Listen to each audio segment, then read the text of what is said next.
žijeme v čase premien. To nikto nemôže spochybniť, lebo vidíme, ako všetko, čo sme boli naučení, zrazu veľmi rýchlo vie padnúť.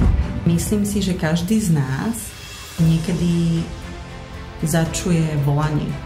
Volanie, že ho to niekam vedie odrazu z tej svojej cestičky, ktorú veľmi dobre pozná, ktorá je pre ňoho bezpečná, odrazu počuje, že ho to niekde volá, že musí dať výhybku úplne opačným smerom. Ten pocit, keď vylezieš na zasneženú horu, len v kraťasoch, len v plavkách, to je niečo poznášajúce, čo nás dostáva von z tej klietky mysle, toho väzenia.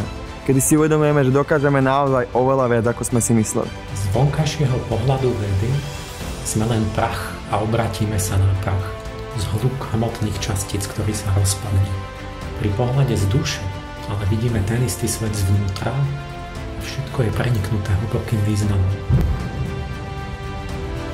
Vyberáme si svoje polohy, vyberáme si svoje postoje, vyberáme si svoju životnú hru. Čo ak nestačí byť len otrokom každodenných činností? Cítim, že sme prišli na túto planetu naplniť ten svoj skutočný potenciál. A tak sa navzájom inšpirovali, obohacovali a tvorili svet, krajinu, po ktorej naozaj spoločne túžime.